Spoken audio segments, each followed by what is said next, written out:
Olá, ouvintes! Começando mais um episódio do Tá de Clinicagem, podcast para internos, residentes e qualquer um que quer conhecer um pouquinho de clínica médica. Meu nome é Frederico Amorim. Eu sou o João Mendes. Eu sou o Iago Jorge. E uma novidade que a gente traz com muito prazer aqui nesse episódio é que o TDC vai fazer um curso. Top! Aí, garoto! A ideia que a gente teve é fazer um curso sobre as principais queixas de um pronto atendimento, né, de um PSão, e a ideia é de tentar fazer de algum jeito diferente, né, João? Exato, Fred. Vai ser um modelo mais dinâmico, baseado em síndromes, um curso que vai te entregar abordagens para as principais queixas do pronto-socorro. Boa, fica ligado aí que mais pra frente a gente vai anunciar a data de lançamento, etc. E um convidado especial hoje, né, pessoal? Rapaz, a gente fazia tempo que a gente queria chamar, né? Mas tinha que ser um desafio à altura, né, Fred? Exatamente. Convidado especialíssimo, né? O professor aqui, Paulo Lins, nosso chefe durante a residência, chefe do pronto-socorro de Clínica Médica da Escola Paulista de Medicina. Bem-vindo, Paulo. Obrigado, pessoal. Boa noite. Um prazer estar aqui com vocês. Falou só da parte da escola, né? Não falou que ele tá na HC também, né? Eu sou clubista, cara. Eu também.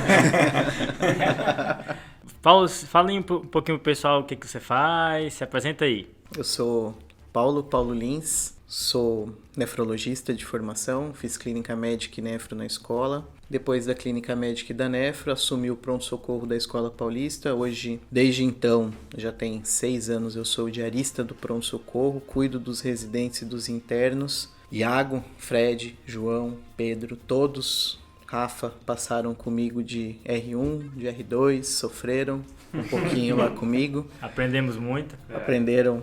Tinha uma época que eu ia de pós-plantão assistir a visita, né? Iago aparecia lá de pós-plantão no R1 dele. E além disso, sou médico coordenador da UTI da Nefrologia e Cirurgia Vascular, do HC, da Faculdade de Medicina da USP, e médico do grupo de injúria renal aguda, também da USP. E além disso, faço plantão no Hospital da Vila Santa Catarina, da Sociedade Israelita Albert Einstein. Eu vim hoje para aprender, viu, pessoal? Aqui a gente vai só escutar o Paulo falar. Exato. Vai ser bacana, muito aprendizado pra gente hoje. Vai sim. Paulo aí, nosso grande professor da residência. E ele falou que é nefro, mas é um grande clínico, Exato. né? A gente é clubista, puxa pra clínica médica aqui. Não, e aquele pronto-socorro só vem loucura, né? É, Então, assim, meu- 6 anos lá, meu Deus. Finalizou a medicina. Bora lá então, pessoal? Bora. Vai. Então, pessoal, só para relembrar como é que é a estrutura do episódio, então a gente tem um caso clínico que eu vou passar para os 3. Nenhum deles sabe o resultado final, eles só sabem que é uma anemia com lesão renal, que nem vocês vendo o título do episódio. Então, como é que vai funcionar? Eu vou falar na amnésia e exame físico inicialmente, aí eles vão discutir, depois eu vou falar os exames laboratoriais, eles também vão discutir, e depois tem umas surpresinhas aí para vocês. Tá? São 3 blocos de informação, então, né, Fred? São 3 blocos e uma surpresinha no meio. Tá bom. E a gente incentiva vocês que parem durante o caso, para vocês também pensarem o que vocês falariam se estivessem aqui em cada momento de informação que o Fred dividir aqui com a gente. Sempre lembrando que a ideia dos episódios de caso clínico é a jornada até o diagnóstico, que também é importante, mas é muito mais formar um esquema para quando você encontrar um paciente com um quadro clínico semelhante, você já sabe mais ou menos o que fazer. Perfeito. Então vamos lá, pessoal. É uma paciente do sexo feminino, 54 anos, que começou há mais ou menos 2 semanas com um quadro de cefaleia e dor lombar. Esse quadro foi progressivo e há 1 semana ela apresentou um quadro de febre. Ela falou 38, 39. Há 3 dias ela piorou com um quadro de dispneia, que foi dos médios aos pequenos esforços. E há 2 dias um quadro de diarreia, 10 episódios diários, sem sangue ou muco. Essa paciente de antecedentes ela tem um transplante renal em 2017, por causa de um rim policístico. Ok. Ela usa atualmente tacrolimus, everolimus e prednisona. A creatinina basal dela é de 1 e além disso ela usa um Bactrim profilático. E aí uma dúvida que o Iago estava tendo aqui, estamos em 2020, meio do ano de 2020. Covid. Não tem como. Vamos lá. De exame físico, ela estava com uma pressão de 140/80, uma frequência cardíaca levemente aumentada de 105, uma frequência respiratória aumentada de 36, saturando 93%. O tempo de enchimento capilar dela era igual a 3 segundos. Ela estava em regular estado geral, levemente desidratada. E de alteração do exame físico, ela tinha na ausculta pulmonar estertores crepitantes em terço médio à direita. O abdômen dela era sem alteração, ela não tinha edema. Não tinha mais nenhuma alteração do exame físico. E aí, pessoal? Eita, Fredão. Muita informação aí, é um caso bem rico, né? Fredão, e como é que tava o exame neurológico dessa paciente? Cara, o exame neurológico dela era normal na entrada. Beleza, o Fred manda logo um transplante renal, né? Mas ainda bem que a gente tem a ajuda aqui dos universitários com o Paulo. Fazendo a representação do problema, né? A gente tem uma paciente de 54 anos com um transplante renal há 3 anos, em uso de um esquema imunossupressor para esse transplante, que vem com um quadro de 2 semanas, iniciado por cefaleia lombar e, a priori, uma febre mais recente, e que evolui nos últimos 3 dias com dispneia e diarreia, o que chama a atenção no exame físico é uma frequência respiratória bastante aumentada, de 36, que se correlaciona com alteração na ausculta pulmonar, que são esses estertores, né? Com hipoxemia, né? 93% de saturação. Beleza, Fredão. Então, assim, acho que tem muita coisa para falar, né? Mas, inicialmente, eu acho que uma coisa que pode emocionar é esse transplante, né? Que realmente é uma condição mais complexa. Em linhas gerais, Paulo, como é que a gente estrutura um pouco a avaliação do paciente transplantado, então? Bem em linhas gerais, vamos tentar deixar isso palatável para desde o acadêmico até o residente de clínica. Transplantado renal, a primeira pergunta que a gente vai fazer é se era um transplante de doador vivo ou de doador falecido. Perfeito. Isso muda algumas ideias pra gente. Então, e aí, Fred? Doador vivo. Doador vivo. Quando a gente tem doador vivo, a gente vai entender, por linhas gerais, que a nossa imunossupressão pode ser um pouquinho mais branda. Então, sempre quando a gente pensa, tem um transplantado renal, primeira pergunta, doador vivo, doador falecido, quando transplantou e quais as intercorrências pós-transplante?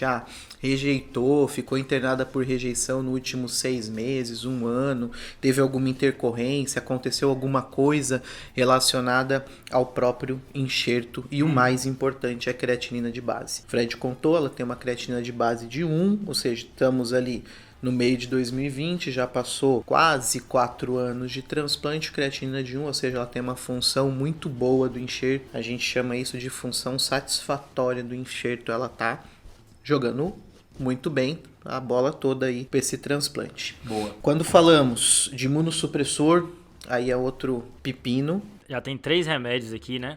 A imunossupressão padrão, a gente usa 3 medicações, são 3 bloqueadores de sinal imunológico que a gente chama, e vai ter que ter o inibidor da calcineurina, Que ela tem é o tacrolimus, né? tacrolimus, vai ter prednisona, corticoide, dose baixa, Ok. e vai ter algum outro antimetabólico. Esse antimetabólico, na praça do comum, o micofenolato ou a azatioprina, mas ela está usando everolimus e talvez na história a gente possa questionar ela o porquê desse everolimus. O everolimus é um inibidor da mTOR, do Mammalian Target of Rapamycin, e a partir disso aí alguma coisa aconteceu. Será que ela foi de um protocolo clínico? Será que ela teve alguma intercorrência nesse transplante que precisou trocar o micofenolato, que é o padrão? Então o padrão é tacrolimus, micofenolato, trocou para esse everolimus. Alguma coisa aí aconteceu, tem uma pequena pista do que pode estar acontecendo só pela anamnese, só sabendo que é o basicão do transplante, tá? Bactrim vai receber. Na maioria dos centros transplantadores, os pacientes recebem Bactrim para profilaxia de pneumocistose e infecção do trato urinário. Então, eles vão receber nos primeiros 6 meses, com certeza, e o pessoal às vezes esquece de suspender, mas é aquele esquecimento meio que de propósito, né? Deixa ali, sem querer querendo, deixa esse Bactrim aí quieto, não mexe com o Bactrim e vai embora com o Bactrim, tá bom? Tá bem. Achei legal isso que você falou, Paulo, porque o fato dela estar usando Bactrim já influencia um pouco nas nossas hipóteses, né? Porque ela tem um quadro pulmonar, né? Ela de fato tá com hipoxemia e taquipneia e tem um quadro pulmonar focal aí, né? Então a presença desse Bactrim, óbvio que não exclui, mas já talvez abaixa um pouco a chance de pneumocistose. Essa paciente sendo imunossuprimida e tendo um quadro agudo de 2 semanas, ainda mais com febre, óbvio que tem muitas causas para essa febre, mas a gente vai priorizar aqui as infecções, por vários motivos. Primeiro, por serem mais comuns, e segundo, porque são as hipóteses que podem agudamente colocar essa paciente em risco. E aqui das infecções vão ser as infecções que todo mundo tem, mais as infecções que os pacientes imunossuprimidos têm, né? Então a gente tem um grande leque aqui de possibilidades, né, Iago?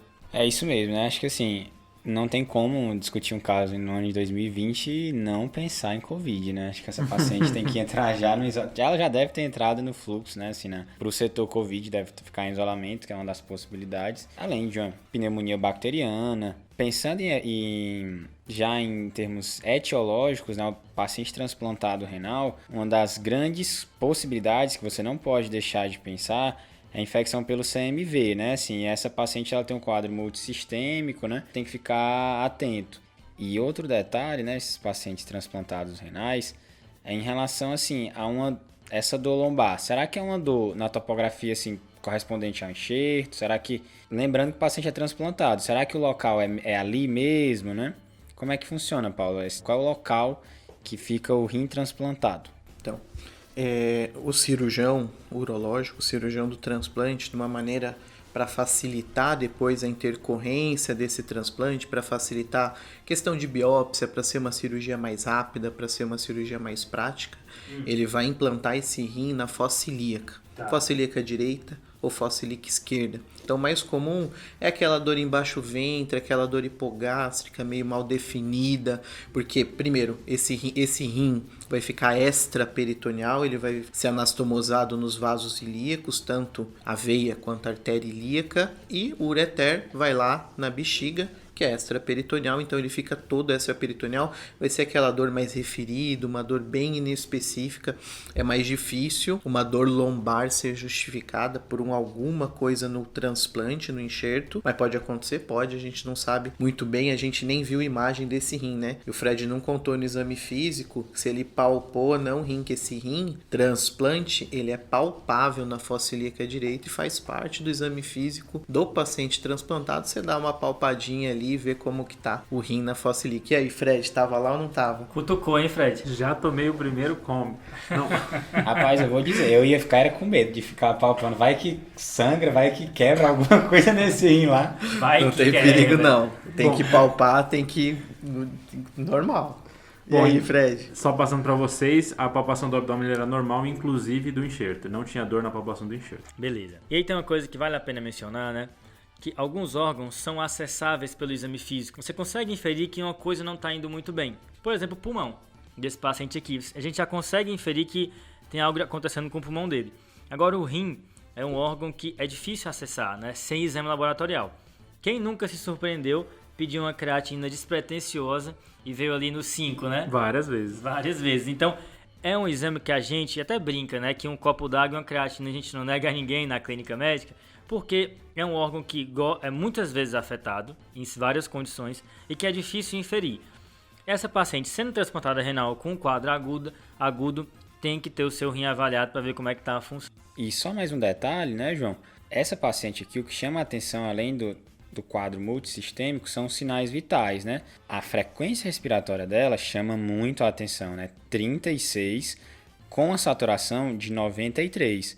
Então, assim, essa paciente, claramente, você não consegue conduzir ela no consultório, por exemplo. É uma paciente que tem que estar num ambiente fechado, assim, na sala de emergência com monitorização, né? Já de cara, a gente consegue visualizar isso. Além de tudo, é uma paciente também imunossuprimida, com febre. Só por isso, ela já tinha que ser priorizada. E, além disso, é uma paciente que está em insuficiência respiratória franca, né? Só puxando a sardinha, né? A gente pode falar da equipe multiprofissional nessa hora, né? É papel da enfermagem no pronto-socorro fazer a triagem desse paciente. Não dá para um paciente transplantado com frequência de 36, saturando 93, com tempo de enchimento capilar meia boca ali, uns 3 segundos, meio doído, ficar numa ficha, ser classificado para atendimento de ficha. Então, já faz parte quem está fazendo a triagem, o responsável pela triagem, que pode ser tanto médico quanto enfermeiro, quanto profissional da enfermagem, colocar esse paciente numa linha de atendimento rápida. Massa, Paulo. Acho que isso é bem interessante esse comentário, porque é meio que um jogo de previsão, né? Qual é o tanto de atenção que esse paciente vai precisar ter aqui no pronto-socorro, e a nossa quantidade de atenção ele é finito, né? No pronto-socorro a gente tem que saber para quem eu vou dedicar mais, e aqui é um paciente que de fato vai precisar. Mas pessoal, a gente vai ter que pedir alguns exames, né? Vamos começar então? Eu vou furar a fila logo aqui para falar os mais fáceis, deixo vocês com os mais difíceis. Acho que o pulmão desse paciente tem que ser avaliado, né? De fato, ele precisa no mínimo de uma gasometria para ver como é que tá, e de uma imagem do tórax. Imunossuprimido a gente sabe que montam uma resposta inflamatória menor do que outros pacientes e às vezes a radiografia não é suficiente. Eu entendo que talvez no contexto de pandemia e em sala de emergência, um raio-x inicial vale a pena, mas talvez para detalhar um pouco melhor a tomografia em seguida, dependendo de como for a evolução. Além desses exames, o basicão, né? Hemograma, ureia, creatininha, eletrólitos, né? Lembrar de pedir também um lactato, né? Junto com a gaso, se não vier em conjunto. Suspeita de sepse aqui, né? Imunossuprimido com febre, uma possível disfunção pulmonar associada, vai ter que pedir todos os exames do SOFA. Para o nosso ouvinte lembrar, bilirrubina, gasometria, tem que ver a parte hemodinâmica, neurológica, plaquetas que vai estar no nosso hemograma também, e a função renal que a gente já mencionou que tem que ser avaliada. Acho que vale a pena a gente também, além da função hepática com a bilirrubina, dosar exames de lesão hepática, né, TGO e TGP. Eu acho que assim, paciente grave tem que ter também um eletro, né? Assim, acho que tem que ter um eletro nesse momento. E aí, assim, na hora de pedir esses exames, você já tem algumas clinicagens, né? Como o paciente é transplantado, ele faz uso de algumas medicações que a gente dosa o nível sérico, né, Paulo? Isso, faz parte da monitorização do paciente transplantado, a monitorização do nível sérico dos imunossupressores. Imunossupressor que a gente tem aqui da paciente é o tacrolimo, a prednisona e o everolimo. Tacrolimus a gente consegue pedir nível, a gente pede nível de tacrolimo, tacrolinemia ou dosagem do FK506, que é o nome antigo dele, né? Então a gente vai falar o FK, né? A gente gosta de fazer essas siglas de FK. E o everolimus a gente também pede dosagem sérica de everolimus. Okay. Lógico que não adianta uma grande coisa, meu Deus, vai mudar a minha vida no pronto-socorro ter essas duas dosagens? Não, não vai. Mas começo a ter sentido, por exemplo, esse enxerto vem muito ruim, vem numa piora, numa disfunção aguda do enxerto. Se eu doso o nível sérico e vem nível sérico muito baixo dos dois, aumenta a minha chance de estar na frente de uma rejeição. Boa. No mesmo tempo, se eu tenho uma dosagem muito alta dos dois, nível tóxico de um tacrolimus ou do everolimus, eu vou começar a pensar nos efeitos colaterais e nas intoxicações por essas medicações. Então, o nível sérico não ajuda muita coisa no pronto-socorro. Esse paciente está grave, esse paciente está crítico, não é o nível sérico que vai mudar a minha vida nesse começo, mas lembrar de pedir em algum momento o nível sérico para fazer a monitorização terapêutica das imunossupressões. Massa, Paulo. Isso acrescentaria algum outro exame aí, nessa primeira leva? Além dos que a gente já conversou aí, urina 1. Tá. Junto com a urina 1, a gente... Clubismo do Nef pedindo urina 1, hein? Sempre, né? A gente vai acrescentar junto da urina 1 urocultura. Se ela escarra, se ela tem uma possibilidade de escarrar a cultura do escarro, vai pedir uma investigação etiológica dessa sepse, a gente já começa a manejar essa paciente ali no pronto-socorro também. Vai entrar o pacote, né? Vai entrar o pacote da sepse, vai entrar com antibiótico, vai hidratar, lembrar que paciente renal hidrata dos mesmos jeitos, os 30 ml por quilo de solução cristalóide. O que vai mudar é a velocidade e a sua monitorização mais intensiva, se ela tá ficando congesto ou não. Antibiótico, por ser transplantada, aquela coisa da anamnese de perguntar se internou, se não internou é importante. Se não internou dos últimos 3, 6 meses é antibiótico para infecção comunitária. Tá pensando que é pneumonia, vai pensar numa cefalosporina de terceira geração com macrolídeo, pensando em foco urinário, vai pensar numa cefalosporina de terceira geração, e estamos bem contentes com isso. Excelente, Paulo. Eu queria destacar 2 pontos que você falou, só para enfatizar mesmo, que é esse medo de expandir o paciente que tem alguma doença renal. A questão é o nível de atenção e de monitorização, mas a expansão a priori, se couber, você vai fazer. E com relação ao espectro de cobertura dos antibióticos, que se esse paciente de fato não tiver internação recente e nem uso recente de antibiótico, pode ser uma escolha da comunidade a priori, até novas informações surgirem. Acho que assim, o PCR para Covid a gente já pediu na entrada, né? Acho a que priori... nem precisa. E eu fiquei com uma dúvida, Paulo, em relação assim, esse paciente usa Bactrim. Será que a gente não precisaria ampliar o espectro? Como é que funciona? Essa dúvida é bem interessante, Thiago, mas nenhuma das cortes microbiológicas mostram que paciente exposto a Bactrim apresenta mais bactéria multiresistente. Então, literatura confirma e deixa bem seguro a conduta de dar o antibiótico, mesmo como com infecção comunitária. Ok, então a gente vai cobrir o foco pulmonar. E vamos para os primeiros exames, né, Fred? Bom, pessoal, o que aconteceu com essa paciente? Ela realmente foi para a sala de emergência, foi feito o protocolo sepsis, que nem vocês falaram, Tá. foi iniciado ceftriaxona e azitromicina porque ela não tinha nenhum histórico de internação ou de uso de antibiótico recente, Ok. e foram coletados exames iniciais e feita expansão volêmica. Ela teve uma boa melhora dos sintomas 3 a 4 horas após o início das medidas, e aí já chegaram a primeira leva de exames para vocês. O sorão ressuscitou. Isso. Opa! Então vamos lá, pessoal, vamos aos exames iniciais. Manda bala. Ela, no hemograma, ela tinha um HB de 10,5, com leuco de 7.100. E nesse 7.100 tinha uma linfopenia, 447 de linfócitos. Ela tinha uma plaqueta de 120.000. E aí, de restantes, ela tinha uma creatina de 2,06, uma ureia de 56, um sódio de 126, então um sódio baixo, um potássio de 4,4 e um PCR de 152. Função hepática não foi pedido inicialmente. E a gaso dela mostrava um pH de 7,41, com um PO2 de 76, um bicarbonato de 17 e uma PCO2 de 27,9. Essa gaso foi coletada com ela em área ambiente e a saturação da gaso era semelhante à saturação da paciente no momento. Lactato? O lactato dela estava 17. Só lembrando que esse 17 é miligrama por decilitro e não é milimol. Beleza. Que aí o valor de referência para a sepsia é 14. Fechou. Além disso, ela fez uma urina 1 e a única alteração da urina 1 era uma proteinúria de 0,75. Mais nada. Sem hematúria, sem leucocitúria. Não tinha nenhuma. Mais nada. Mais nada. Olha o cara. pH urinário?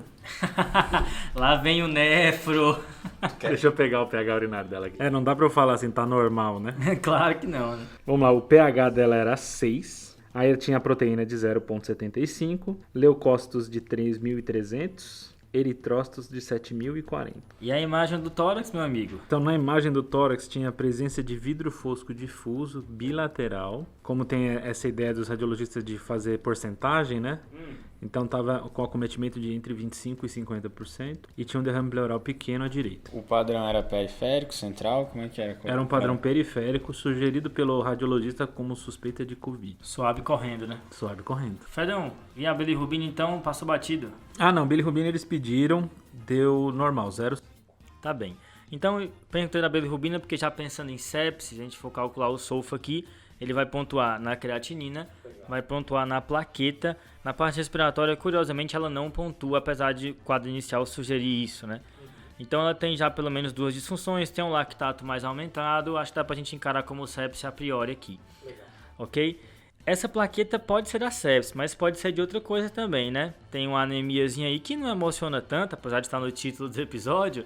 Eles queriam, assim, HB de 7, 6. Eu esperava que vinha uma anemia que chamava a atenção. Iago, com esse 10,5 aí, a gente persevera nessa anemia ou não? Então, assim, é um hemograma que esses valores, assim, eles não emocionam, né? Você olha uma anemia de 10,5 no paciente transplantado renal, a plaqueta também não emociona, né? Assim, em geral, os hematos usam um corte mais baixo, né? 100.000, tá realmente com a plaquetopenia mais significativa. E tem essa linfopenia aí, né? Assim, que pelo quadro clínico ainda você fortalece, nesse momento, a possibilidade de um COVID, né? Assim, você tem a clínica compatível, a imagem é compatível, essa linfopenia reforça essa hipótese. Você pode refletir um pouco. Será que o paciente não está desidratado, está hemoconcentrado e, na verdade... Isso, Iago. Essa paciente, na verdade, ela pode estar hemoconcentrada e, de fato, a anemia dela ser mais profunda do que o primeiro exame mostra pra gente, né? Talvez, após a expansão, quando o segundo hemograma vier aí no segundo dia, mostre que a anemia vai se aprofundar. São cenas dos próximos capítulos, né, Fred? Exato.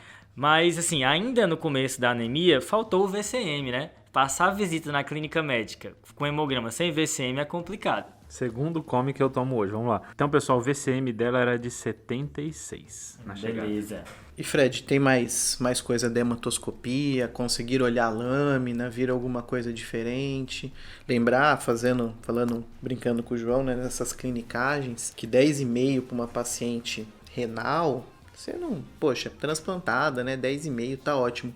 Só que se a gente olha a etiologia do transplante dela, ela é doença renal policística autossômica dominante, que sabidamente faz aquela doença renal tricky, né? Aquela doença renal que não cursa com anemia, porque o cisto continua, o fibroblasto ali do ladinho do cisto continua produzindo eritropoetina, então essa paciente com 10,5 é um sinal de alerta. Opa, era uma paciente que não deveria estar com 10,5 de HB, 10,5 é pouco para ela. Essa informação é top. É massa. Essa Então, daí... a etiologia ser doença renal policística do adulto protege para anemia da doença renal, né, professor?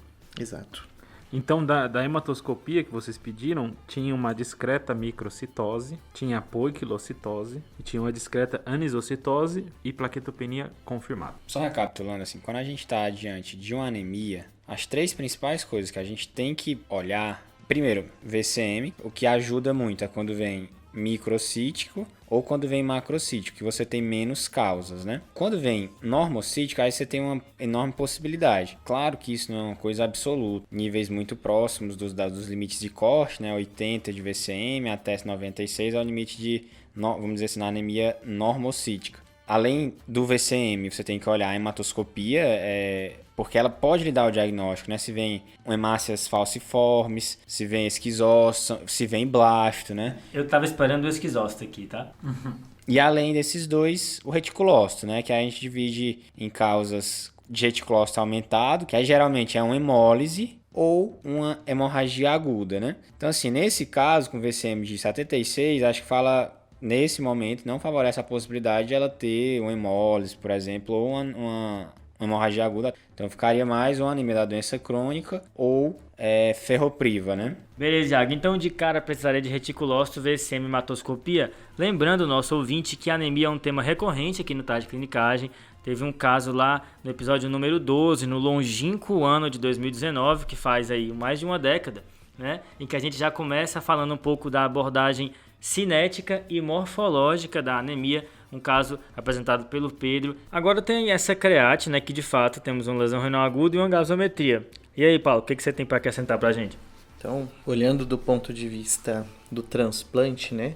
Quando a gente olha creatininas alteradas no transplante, a gente não é validado falar CADIGO, falar essas classificações que a gente conhece, a gente fala só disfunção aguda do enxerto, creatinina subiu do basal do paciente, a gente chama de disfunção aguda do enxerto. E em cima, então, a nossa paciente está cursando com uma disfunção aguda do enxerto. As principais etiologias, de longe mais comuns, são relacionadas à hipovolemia, estar desidratada. Esse rim é um rim que não tem inervação, então ele não tem funções autonômicas presentes. A regulação dessa filtração glomerular é muito ruim, então desidratou um pouquinho, vomitou 2, teve 2 episódios de diarreia, a creatinina sobe, a creatinina dispara. Então, subiu e subiu muito pouco por enquanto. Okay. Além disso, além da desidratação, dos quadros hipovolêmicos, lembrar que esse ureter do transplante, esse ureter do enxerto, ele vai ser anastomosado na bexiga, ele não tem uma válvula de refluxo competente, tem até umas anastomoses que o pessoal da urologia tenta fazer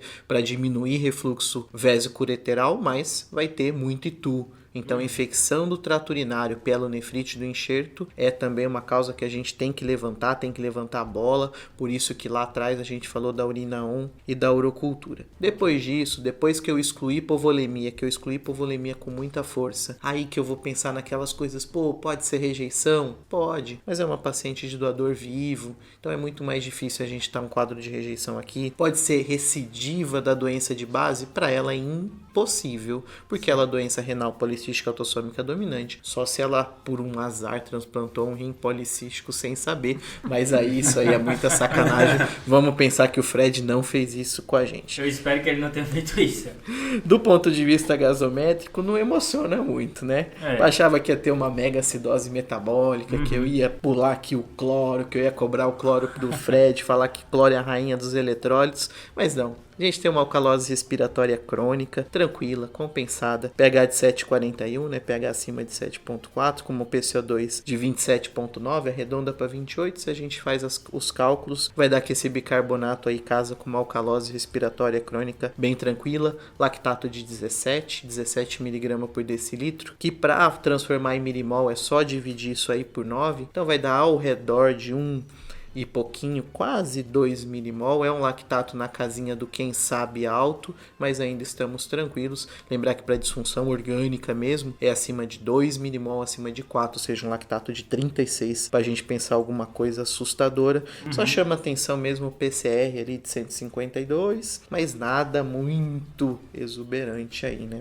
Lembrando, né, que temos um episódio de acidose metabólica, né, com a Joane. Estreia de Joane Alves. Episódio 53, né? Quem ainda não escutou, escuta lá que esse episódio tá muito bom. Eu acho que essa alcalose respiratória dá para atribuir ao quadro pulmonar que ela tem, né, Paulo? Com certeza. E tem uma hiponatremia aí, mas que te emociona? É aquela hiponatremia que a gente hidrata, a gente ressuscita o paciente, põe o antibiótico. Lembra que ela tem história de diarreia ali no meio. Então, calma.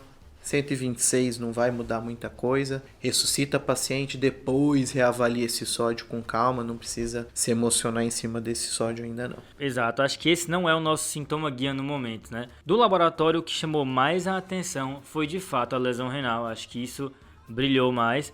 E apesar de estar no título do episódio, anemia, essa HB de 10,5, Iago, será que é sintoma guia pra gente? Acho que assim, pensando no emergencista, né, o médico lá da sala de emergência, acho que nada nesses exames assim foi muito surpreendente. Ele deve ter, como esse caso aí, exceto pelo antecedente de transplante renal, ele deve ter outros 20 pacientes mais ou menos com o mesmo quadro, né? Acho que assim, a anemia de 10,5 não emociona. E essa creatinine 2 também, assim, acho que mesmo no contexto, como o Paulo comentou, do transplante, talvez seja um pré-renal, né? Acho que assim, até agora, nada emocionou muito. Passando um pouco para tomo, né? Agora no contexto de pandemia, de fato, a gente está mergulhado no Covid. Mas a gente não pode também sofrer de ancoragem diagnóstica, né? Que todo quadro respiratório vai ser Covid, ponto, ainda mais com vidro fosco. Muita coisa pode fazer vidro fosco. E é engraçado que tem várias clinicagens que a gente esqueceu. Por exemplo, né? Todo mundo reclamava que dedímero era inespecífico. E agora todo mundo pede. Todo mundo comentava que o padrão da tomo não prevê o germe. E agora todo mundo está prevendo pela tomo, né? Aqui é mais um caso. Eu acho que, óbvio, Covid é uma excelente hipótese, sim é, mas merece uma investigação para outras possíveis etiologias, né, que fazem SARA também. Por exemplo, legionela, que faz uma pneumonia mais grave, um antígeno urinário, as próprias culturas que já foram mencionadas aqui, então a gente não pode ancorar só no Covid por enquanto. Especialmente ela sendo transplantada, né?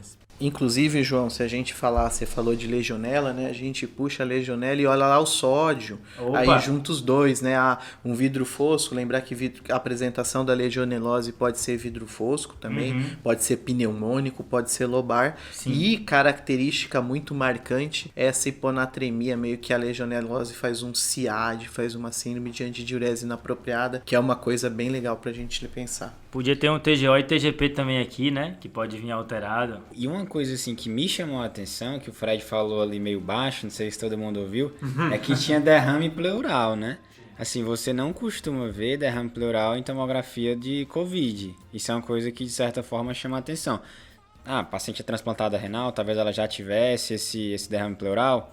Talvez sim, mas não é o que a gente costuma ver nas tomografias dos pacientes com Covid. E era puncionável, Fredão, esse derrame? Não, pela avaliação da radiologia não era funcionável. Beleza. E de toda forma, assim, é uma paciente imunossupressa com quadro respiratório. Além de Covid, eu acho que cabe nesse contexto um painel viral, né, dos principais vírus respiratórios, se estiver disponível no serviço, eu acho que vale a pena. Eu acho que é importante mencionar só, o painel viral é uma pesquisa de vários vírus, né? Nem todo mundo tem contato com esse exame. Que num paciente sem muitas comorbidades, que vem com vidro fosco, não é uma coisa estritamente necessária. Agora, óbvio, paciente que é transplantada, normalmente ela é cuidada num serviço que tem toda uma estrutura por trás, tem muitas etiologias possíveis e o painel viral aqui, de fato, ajudaria a dar algum direcionamento nas possíveis etiologias dela. Boa, pessoal. Então, vamos para a evolução do caso, né? O PCR para Covid veio positivo. Olha ele. Então, fez o diagnóstico de Covid mesmo. E essa paciente foi transferida para a enfermaria porque ela teve uma melhora na sala de emergência e acabaram transferindo ela para a enfermaria. As culturas vieram negativas e ela começou a ter uma melhora do quadro respiratório e dos sintomas dela. Ok. Durante a internação, ela acabou tendo uma piora do HB. Então, o HB, que era 10,5, foi para 7 Opa! em 5 dias. Agora começou o episódio. E a creatinine dela foi para 4,2. De investigação naquele momento, tinha sido feito o reticulócito, que veio de 30.700. Foi feito um DHL, que veio de 662. A bilirrubina continuou normal. Tinha sido feito outras pesquisas como B12, que veio aumentada, 1.900. ácido fólico, que veio normal, e ferritina, que veio 460, com índice de saturação de transferrina de 28. E o VCM, Fredão, com esse HB de 7? O VCM foi para 60. Transfundido em algum momento? Não. O restante do hemograma, ela manteve a linfopenia, então agora estava 320, e teve uma piora da plaquetopenia. Quanto? A plaqueta foi para 62 mil. Agora essa plaqueta emociona. Esses são os exames que a gente tinha disponível naquele momento. Foi feita uma dosagem de tacrolinemia, que deu 2,3. Você tem hematoscopia, Fred, agora? Aí alguns outros exames para vocês. Vocês queriam hematoscopia no primeiro, eu dou no segundo também. Tinha moderada poiquilocitose, tinha discreta presença de ovalócitos, tinha uma discreta anisocitose e uma plaquetopenia confirmada. Disfunção hepática, todos os exames normais. CPK levemente aumentada, 390. Tocada. Fred, agora você puxou a cortina, né? Apareceu o episódio de verdade. A anemia de fato se acentuou e a lesão renal aguda também. E isso ela melhora do quadro aparentemente inicial que a trouxe ao hospital, né? Existe aqui uma ideia, né? A gente vê duas coisas que chamam a atenção. Será que eu vou explicar isso com duas coisas diferentes? Tem uma causa para anemia e uma causa para lesão renal, ou uma causa única explica tudo? Em geral, a gente tende a pesar mais para uma causa única que explica tudo, né? A explicação mais simples é a melhor. Mas alguns pacientes estão predispostos a várias alterações. Por exemplo, pacientes que têm comorbidades importantes, paciente que é imunossuprimido, por exemplo, paciente que tem HIV em fase de imunossupressão, transplantado, pode ter mais de uma coisa ao mesmo tempo acontecendo, né? Pacientes idosos também podem ter várias doenças ao mesmo tempo. Aqui é uma brincadeira, né? O transplante dela talvez predisponha ela a mais de um problema por vez. Agora, esse nível de tacrolimus aí é que precisa de um auxílio aqui para nossa interpretação. O que você acha, Paulo? O nível, a primeira coisa que a gente olha, e é uma dos questionamentos que a gente tem que ter na sala de emergência, como médico generalista, é o que eu vou fazer com a imunossupressão no meu paciente sob intercorrência aguda? Tá. Primeira pergunta, Fred, quando que foi colhido esse taco? Foi no dia da sala de emergência? Foi depois? Foi um tempão? Como que foi essa história aí? Que esse tacrolimus parece que tá baixo. Foram 5 a 6 dias depois. Primeiras coisas que a gente vai pensar, falando de nível de tacrolimus, primeiro a gente vai falar de nível. O nível vai depender, existem níveis terapêuticos objetivos, depende do órgão transplantado, pode ser no rim, no fígado, no coração, no pulmão, no pâncreas, vai ter níveis diferentes de tacrolinemia. Beleza. E a situação imunológica do receptor também muda.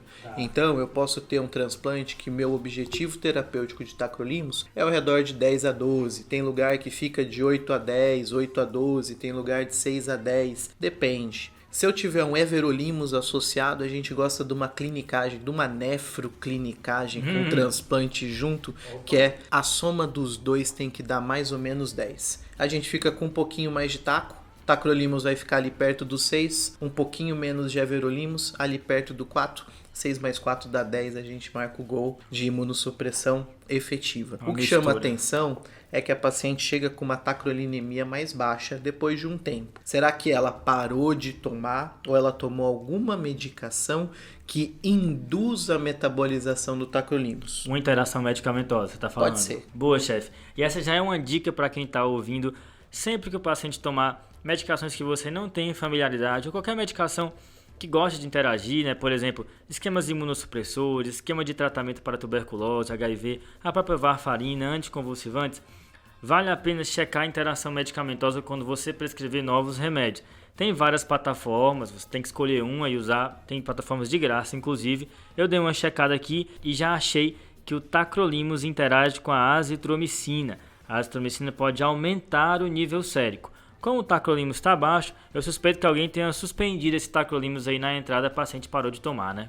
Então, quando a gente tem paciente gravemente doente, vamos pensar assim, séptico, paciente que chega na emergência, a gente vai ter que conversar com a equipe do transplante para decidir o que vai ser feito com a imunossupressão. No Covid transplante teve vários protocolos, saíram vários consensos em cima, suspende um, suspende outro, tira tudo, deixa só pred. Tô na dúvida, tô inseguro, não consegui falar com o transplantador e o meu paciente tá grave, ou seja, ele tá séptico, com disfunção orgânica ou em choque séptico, ou é um Covid com acometimento pulmonar importante. tira o tacrolimus, tira o everolimus, tira o micofenolato, tira tudo e deixa uma dosezinha de corticoide e só. Boa, essa informação é importante mesmo. E foi isso que foi feito. Aumentaram a dose da prednisona da paciente, foi para 40 miligramas, e suspenderam tanto o everolimus quanto o tacrolimus. Outra coisa que eu queria chamar a atenção, a gente está sempre acostumado, e passou bem rápido, o Fred falou, só rapidinho, falou da B12, e ele falou que a B12 está aumentada. Só que paciente transplantado não costuma repor B12. Então, se essa B12 está aumentada, ela está aumentada por algum processo outro que não reposição, que é a causa mais comum de B12 aumentada. Aí a gente vai ter que levantar a bola aí e ir atrás de, causas de B12 aumentada. Que me lembro, algumas coisas que eu já vi, B12 aumentada pode estar em linfoproliferações, se eu tiver uma doença linfoproliferativa, inclusive é prognóstico para leucoses, para leucemias, um mieloma, um linfoma também vai servir, neoplasias sólidas também aumenta a B12, hepatocarcinoma pode aumentar a B12. Então, Fred, complementando essa B12, pensando em linfoproliferações, já que a gente tem um paciente com anemia, a gente ainda não esmiuçou essa anemia com carinho, mas já surge a ideia, será que não está acontecendo alguma coisa do ponto de vista de linfoproliferação? Será que não vale a pena uma eletroforese de proteína, uma imunofixação sérica urinária, uma dosagem de GA e GMGG para checar nível também de imunidade humoral desse transplantado? Então, chefe, não foi feito na ocasião nem a eletroforese de proteína, nem a dosagem de imunoglobulinas. Então, o pessoal não pensou isso na ave. Infelizmente. A gente vai para outro canto.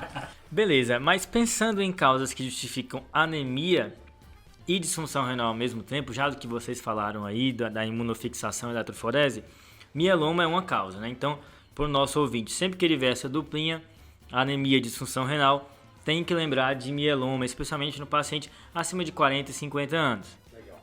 Outra etiologia importante de lembrar é lúpus, né? Disfunção renal e anemia associada, tem que lembrar de lúpus, é outra etiologia que pode justificar os dois ao mesmo tempo. Terceira etiologia que eu queria lembrar aqui são as anemias microangiopáticas, né? Especialmente quando elas fazem as microangiopatias trombóticas. Esse nome estranho é para que tipo de doença? É a púrpura trombocitopênica trombótica, a PTT, a síndrome hemolítica urêmica, a CHU, mas o nosso paciente não tem esquizócitos, o que enfraquece essa possibilidade. Quarta coisa que vale a pena falar é quando o paciente tem uma anemia hemolítica, e aqui não precisa ser microangiopatia trombótica, e tem lesão renal por pigmento. Às vezes o próprio pigmento pode ir lá no rim e fazer uma lesão renal. Então você tem uma anemia hemolítica de outra causa e uma lesão renal por pigmentúria, tá bom? Outra etiologia que tem que lembrar. Já pensando em outras causas que justificam os dois, exemplo, às vezes o paciente faz abuso de anti-inflamatório, o anti-inflamatório faz toxicidade renal e ele tem uma úlcera gástrica que justifica uma anemia, também são possibilidades aí pra gente. Mas o que está incomodando, acho que todo mundo aqui da mesa, é esse VCM, né? Do nada o VCM cai, acho que todo mundo esperava que o VCM ia subir e o Fred quebrou as nossas pernas, né? Naquele momento, né, que era um HB de 10, um VCM de 76...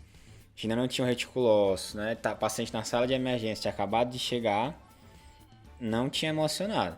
Agora, você me dá um HB de 7, o VCM de 63, né, agora, com um reticulócito normal, mas que eu acredito que ele esteja, vamos dizer assim, inapropriadamente normal, tendo em vista que a anemia está muito importante. Não é todo dia que a gente vê um VCM de 63. Por isso que é importante você olhar o VCM, né? Esse VCM, ele orienta muito, ele estreita muito as possibilidades diagnósticas, que é uma anemia microcítica, né? VCM é o tamanho da hemácia, a hemácia está pequena. A causa mais comum é a anemia ferropriva, sangramento crônico, muito comum em mulheres jovens. Essa hipótese de ferropriva, né, Iago, fica um pouco mais fraca, que a gente tem uma ferritina alta, e eu sei que tem um contexto de inflamação que vai aumentar, mas também tem um índice de saturação que não favorece tanto, né? Então, não sei se a gente vai mais para outras causas que tem VCM baixo. Exatamente, João. Inicialmente esse VCM estava 76. Você não conseguia bater o martelo que era microcítica, porque estava muito perto da normocítica. E a normocítica tem uma infinidade de causas, né? Quando esse VCM cai para 62, para começar que é estranho, né? Então, assim, no mínimo você vai ter que repetir e ver direitinho. No espaço de quanto tempo, Fredão, caiu esse VCM aí? Uns 5, 6 dias, talvez um pouco mais. Vê se não foi alguma droga que você fez que causou isso. Acho que, assim, a grosso modo eu vi aqui e não encontrei. É estranho cair tanto VCM, assim. Eu até iria gostar de ver hemogramas anteriores dela, ver quanto é que era tanto a HB quanto o VCM. Então, Iago, a gente fez essa avaliação retrospectiva, o HB dela era normal, 12,5, 13 às vezes, com VCM normal também, 82. No contexto de anemia microcítica, as principais causas são essas. Você tem a anemia ferropriva, que ficou um pouco afastado nesse caso.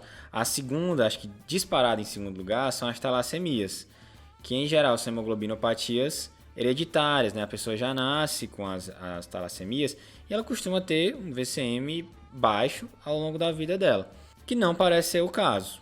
E um RDW mais para baixo, né? Que não combina com o dela, porque na talassemia todas as hemácias seriam pequenas e não teria variação de tamanho. Aqui um RDW alto fala um pouco contra, né, Iago?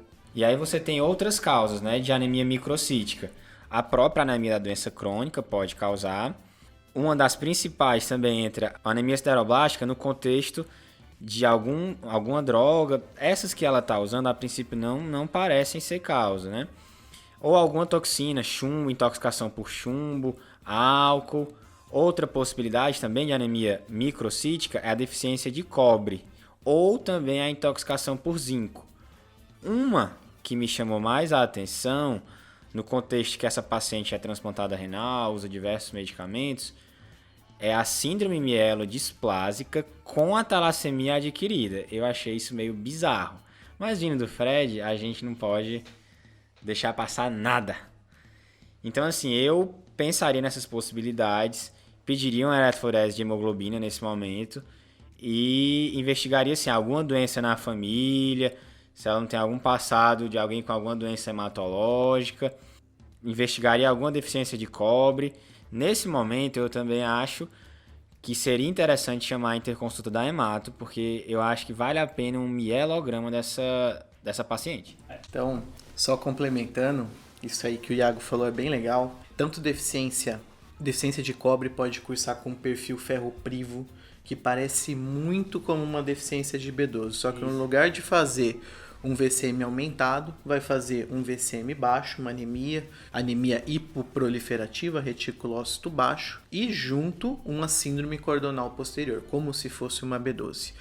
Mas vamos falar um pouquinho que ela não é só anêmica, né? Ela tá fechando uma bicito, com uma linfopenia importante, quase indo para uma pancito. Então uma das coisas que a gente tem que perguntar é, e o baço dela?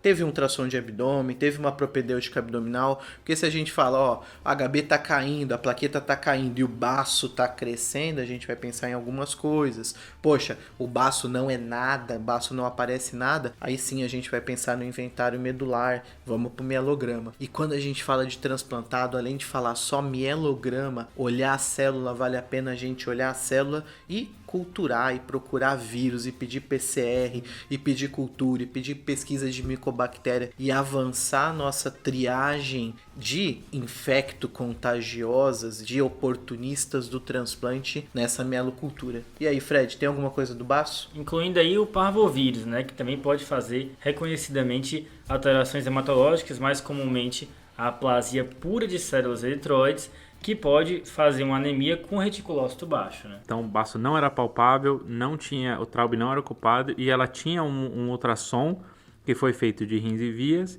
e acabou vendo que o baço era do tamanho normal. E mais um motivo para ir nessa medula é a plaqueta, né? Plaqueta caindo sugere disfunção medular também. Acho que a medula vai entregar respostas para a gente. Parece que o ouro tá lá. Mas sobre a lesão renal também tem coisa para a gente mencionar, né, professor?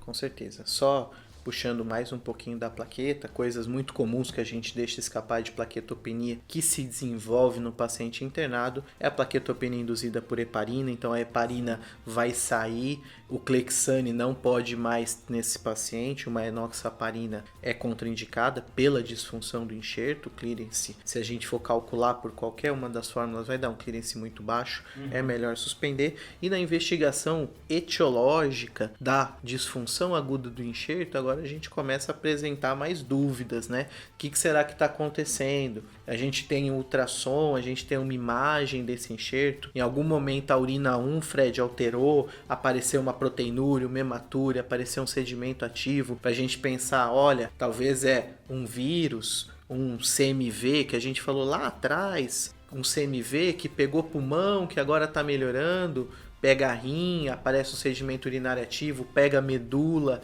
pega um monte de coisa. Então, pensar num CMV invasivo, CMV doença tecidual, faz parte nesse processo. E além de pensar do óbvio, ela está sem a imunossupressão, existe chance dela estar rejeitando na nossa cara. Então, a gente vai pensar primeiro um ultrassom do rim desse enxerto e depois a gente olha outras coisas. Falando bem de longe, só para não esquecer, ela tinha uma doença renal policística autossômica dominante. Vale a pena ver como que tá esses cistos. Será que não infectou um cisto? Será que não aconteceu alguma coisa com esse cisto? Será que esse cisto não tá sangrando? Será que não tá acontecendo alguma coisa ali? Essa cefaleia se sumiu, aquela cefaleia que a gente esqueceu ela no churrasco, né? Será que ela voltou, apareceu? Será que não vale a pena pedir uma investigação de imagem para essa paciente, pensando no aneurisma, que é comum nos pacientes com doença policística, e também pensar no coração. Se a gente tem acometimento renal, vale a pena dar uma olhada com carinho no nosso coração para ver se não tem um componente congestivo, uma cardiorrenal, algo do tipo. Então, só resumindo pro Fred pedir bastante coisa, mas o que eu queria ver com carinho, se ela tem eco, se a cefaleia continuou ou se isso realmente foi esquecido, se foi uma queixa frustra, a pesquisa do CMV que a gente pediu lá atrás, se saiu alguma coisa, e imagem do trato urinário e se alterou ou não a urina. Esse lembrete é bem bacana, né? Apesar do nome ser doença renal policística do adulto, ela é multissistêmica, né? Você vai ter acometimento em vários locais, com aneurismas cerebrais, a disfunção valvar e outras coisas. Você tem essas respostas aí, Fred? Bom, pessoal, vocês comentaram bastante coisa. Algum desses exames a paciente está fazendo, a gente não tem o resultado ainda, mas a próxima alíquota já vai dar o diagnóstico. Então eu queria que vocês já dessem a ideia o que vocês acham que é, qual que é a hipótese mais provável para vocês aí. Muito bom esse caso, Fredão. Deu pra gente queimar aqui a cabeça durante um bom tempo. E pra mim é essa linha de raciocínio. Esse caso, esse VCM chama muita atenção, é muito baixo. São poucas causas de uma anemia microcítica tão importante.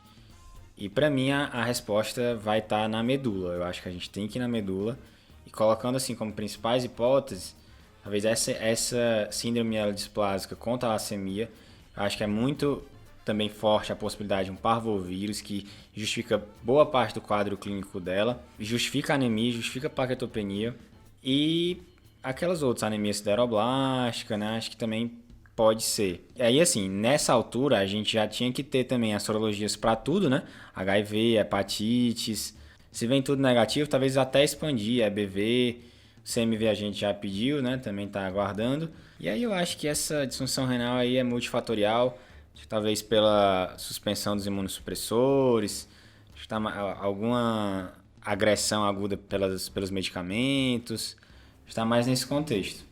O povo gosta de pôr a culpa no Covid, né? Ah, será que esse rim é do Covid? Lembrar que algumas coisas falam contra, né? Pensar numa injúria renal aguda relacionada ao Covid, uma disfunção do transplante relacionada ao Covid. Primeira coisa é que ela não fez insuficiência respiratória, ela não foi entubada, ela não fez um Covid grave pulmonar para pensar que ela fez um Covid grave renal. Outra coisa que a gente pode pensar, CPK. Fred não contou de CPKs alteradas, ela não tinha uma presença de sangue na urina para pensar em mioglobina, né? Para pensar numa lesão por pigmento. Então a gente fala, poxa, isso fica mais fraco para o Covid. Outras coisas do Covid, Covid faz doença glomerular, pode fazer doença glomerular grave, existe relatos de GESF colapsante e qualquer outra glomerulopatia relacionada com Covid, mas seria uma proteinúria mais exuberante, que não é o caso dela. Então a gente fica meio assim, poxa, pode ser do Covid? Se não achar nada. Mas realmente eu queria a imagem do trato urinário e quem sabe, se possível, que essa plaqueta vai ficar difícil, uma biópsia desse enxerto. Essa biópsia do enxerto talvez coloque algum diagnóstico. Se fosse para chutar em diagnóstico, vou deixar o João falar antes, mas eu iria mais para esse lado antes de falar realmente uma precisão diagnóstica. Eu também acho. Eu acho que a gente precisa de mais investigações para poder dar um chute mais preciso.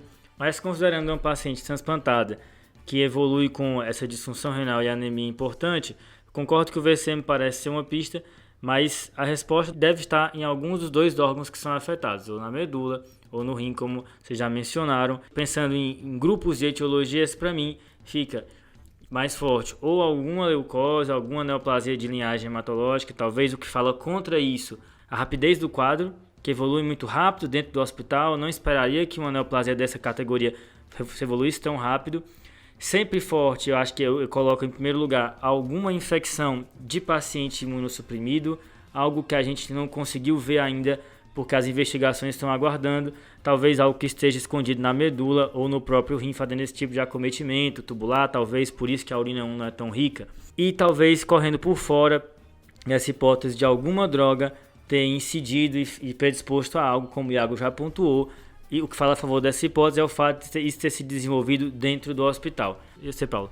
Se fosse para apostar, eu juntando caquinhos, juntando pontinhos que o Fred soltou pra gente, anemia importante, com uma tendência a uma pancitopenia, com linfócito sempre muito baixo. Quem sabe um imunofeno aí desse sangue periférico, se a gente já achava alguma coisa, se não, iria mesmo para o mielograma. O mielograma é muito importante. Com B12 alta, vamos pensar em linfoproliferação. Paciente transplantada prévia está em risco aumentado de um tipo de linfoma, que é o linfoma específico, que a gente chama de PTLD, que é uma linfoproliferação pós-transplante de órgão sólido, muito relacionada com viremia GBV, que podem acontecer nessa situação. Eu tenho um insulto agudo, um COVID, no caso, e o que era subclínico, o que a gente tinha subclínico termina ficando clínico, termina aparecendo na paciente. Então ela entra com uma insuficiência respiratória, com quadro pulmonar de COVID, melhora do COVID. E aí começa a apresentar, ela sai do subclínico, vai para uma fase clínica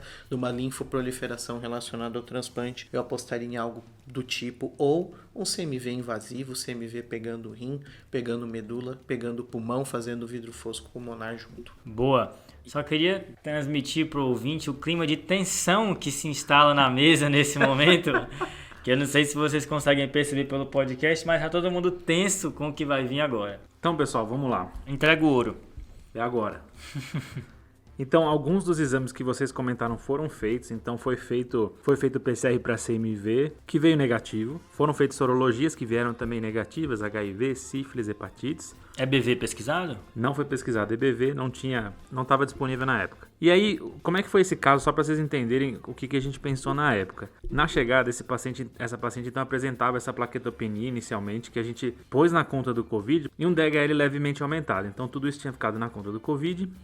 E a lesão renal, quando foi piorando, foi feita uma suspeita de aumento de tacrolimus, então uma tacronemia aumentada, e foi suspendido o tacrolimus, pensando que ele também podia estar auxiliando na plaquetopenia, linfopenia, etc. E a gente comprou como isso. E aí começou esse VCM baixo, a gente chamou hemato. Tá. Essa paciente foi de um HB de 7 para 4.6. Meu Deus. E aí quando a hemato foi avaliar, eles fizeram a hematoscopia novamente. Boa. E aí? E a hematoscopia deles veio presença de esquizócito. Ah. Na hematoscopia, a gente viu nos hemogramas, não tinha essa presença de esquizócitos. Na hematoscopia que sai ali do aparelho, mas deles saiu. E aí a gente comentando com eles essas hipóteses de por que esse VCM está tão baixo. E aí eles comentaram que o aparelho lê o esquizócito como hemácia. Ele é pequeno. E abaixo o VCM. Então, por isso que esse VCM está tão baixo. E aí eles fizeram um diagnóstico presuntivo de uma MAT, né? Uma microangiopatia trombótica, provavelmente secundária ao tacrolimus. Uma coisa que o Paulo mencionou, né? Acho que mais do que a contagem automatizada, tem que ter a pesquisa de esquizócitos, né? Pô, Fred, falei, cadê a hematoscopia? Procura a hematoscopia. Olhou no microscópio, olhou no microscópio. Você falou, olhou. Me ajuda a te ajudar. Pô, Fred. Ele pediu e eu escondi de propósito. Escondeu. Aí não tem como adivinhar. Aí é complicado. Aí é um esforço hercúleo conseguir diagnosticar com dados escondidos. Na época, a gente checou os hemogramas e realmente a gente não pediu uma pesquisa específica de esquizócitos. Teve várias coisas nesse caso que deixaram a gente não pensando em MAT, né? A gente não sabia dessa relação do VCM baixo para MAT. A gente estava pondo tudo na conta de outras coisas, tacrolimus, Covid, etc. E esse DHL também a gente comprou como se fosse do Covid. Então, assim, a gente passou na nossa cabeça isso. Esse quadro de mate, que era se você pegar hoje em dia, rever os exames, você fala assim, anemia com plaquetopenia, DHL aumentado? com DHL aumentado, isso tem que vir na cabeça, né? E agora, o VCM baixo entra nesse diferencial, né? Então, se vier com anemia com VCM baixo, plaquetopenia, num paciente com DHL alto, considerar uma mate. Isso, então, para marcar para o nosso ouvinte, a combinação de anemia com plaquetopenia tem que chamar a atenção para as microangiopatias trombóticas e levantou essa hipótese é igual a pesquisa direta de esquizóstomo, porque é ele que vai te sugerir. E vindo com a disfunção renal, fortalece ainda mais essa hipótese. Caso muito bom, hein, Fred? Então, quando a gente vê o título do episódio, anemia com disfunção renal, uma das primeiras coisas que chamavam a atenção era essa hipótese. Mas assim, o caso foi envolvendo a gente, como se fosse assim uma novela, um filme de suspense. A ideia era essa. E a gente ficou tão envolto nessa névoa gerada pelo Fred que acabamos levando a rasteira. Eu, pelo menos, levei uma rasteira desse VCM aí. Mas foi uma maldade, né? Escondi os esquizócitos, a pesquisa direta de esquizócitos eu escondi de vocês. Mas realmente não tinha sido feita durante todo o processo. Mas de fato o caso era enganoso, porque se você se confiar só na contagem automatizada e nessa avaliação, você pode incorrer no erro. Essa é uma hipótese que, se ela passa pela cabeça, ela tem que ser descartada, né? Porque é muito grave. E a paciente evoluiu como? Então essa paciente teve essa piora do HB, ela acabou sendo transferida para UTI e acabou fazendo plasmaférese, né? Então a suspeita ficou como uma mate secundária tacrolimus mesmo, e ela chegou a ficar 1 mês na UTI fazendo plasmaférese a cada alguns dias, com dificuldade de voltar ao HB e a plaqueta. Mas depois ela teve alta e ficou bem. Ô Fred, só complementando, nas microangiopatias trombóticas a gente tem que fazer uma pesquisa, não é diagnóstico de fim, tem uma nova hipótese diagnóstica. A primeira pergunta é se foi solicitado a pesquisa do anticorpo anti-ADAN-TS13 para tentar fechar púrpura trombocitopênica trombótica ou se isso era uma CHU. Se pensando que isso fosse uma CHU, se naquela diarreia lá atrás foi pedido pesquisa para as toxinas patogênicas, né, uma Shiga-toxina ou uma E. coli produtora de toxina Shiga-like. Lembrar que existem outras anomalias que podem fazer CHU, tacrolimus idiosincrasicamente, ou seja, não depende do nível, pode induzir uma síndrome hemolítica urêmica que a gente chama de atípica.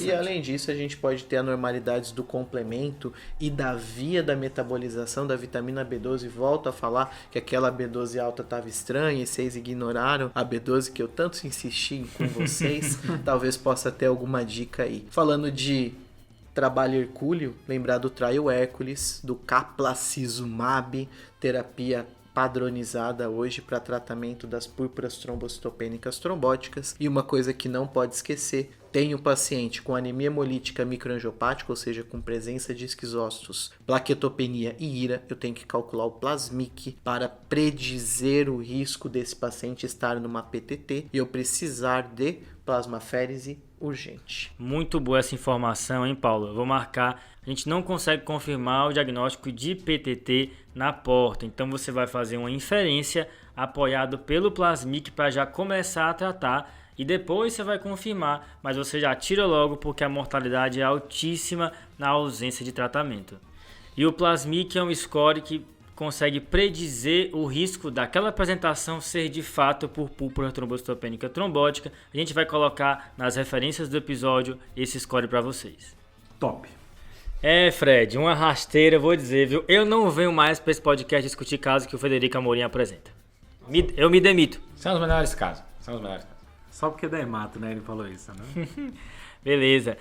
E tem salve, professor, hoje? Vou mandar um salve para os meus grandes guerreiros que estão sofrendo no pronto-socorro da clínica médica da escola, meu grupo de R1, André Ferneda, Gabriel Góes, Letícia, Paula e Leonardo da Infecto, e os R2, Guilherme, Mariana Jack, Isabela e Pedro Gregório. Vocês estão lutando firmemente, bravamente aí, apesar do Covid, mas estamos firmes e fortes nisso aí. Fredão, e o desafio da semana passada, o episódio do jogo da imitação? Então, João, a resposta do desafio da semana passada era a doença de Fabry. Olha só, hein? É um paciente com AVC, é um paciente jovem que fez um AVC, tinha uma cardiomiopatia hipertrófica concêntrica e tinha um sobrinho dele que já tinha o diagnóstico de doença de Fabry. Beleza, Fredão. Esse episódio tá clínica médica Cê forte, viu, viu? Metendo doença de Fabry agora aqui. Brincadeira.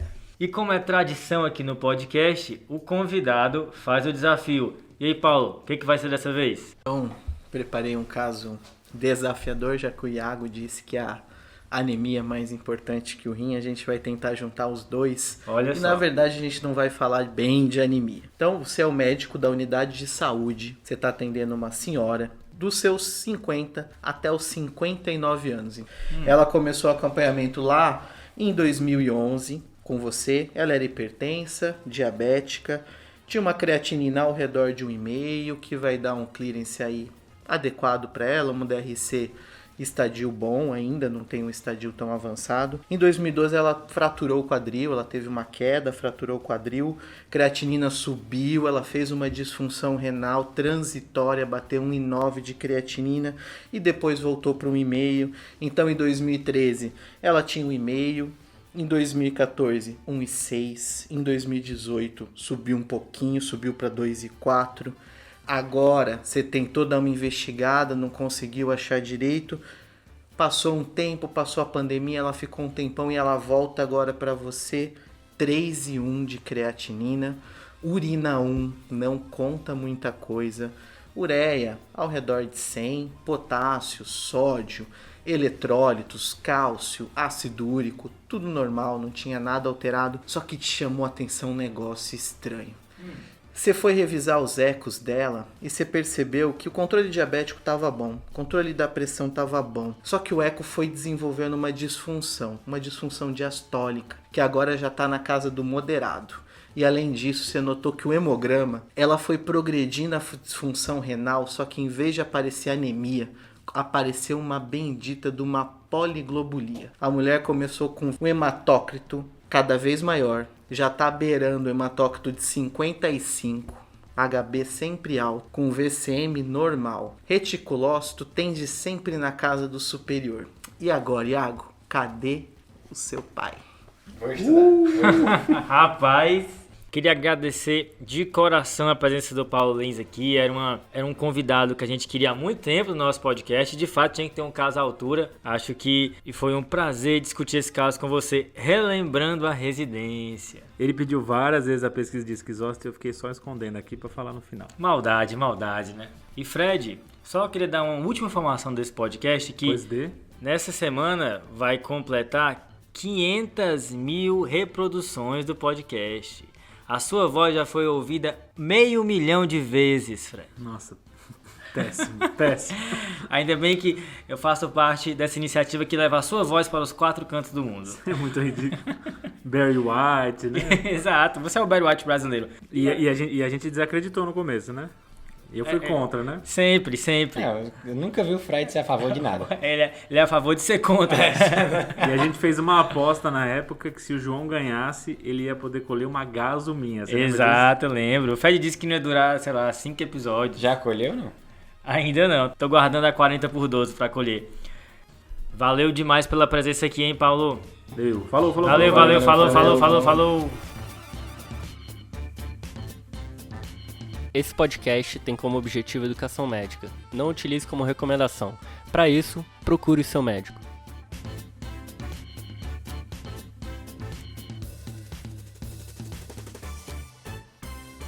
Tu sabia que o Fred assiste o Big Brother? Eu né? sei, mas não tem quem assistir essa edição. Muito boa. Não, é que tem aquela galera da meiuca que só acompanha pelo Instagram, pelo Twitter, mas tem uns que são fãs de carteirinha. E o Fred é fã de carteirinha, fiquei sabendo hoje. Mas o Pedro foi em casa uma vez pra assistir. Na verdade, ele foi fazer outra coisa, mas ele acabou não assistindo. Ele fica no Twitter e vendo ao mesmo tempo. Ele é uma loucura, assim. Ele fica lá comentando, aí ele vê... Nossa, será que alguém comentou? Eu assisto por redes sociais.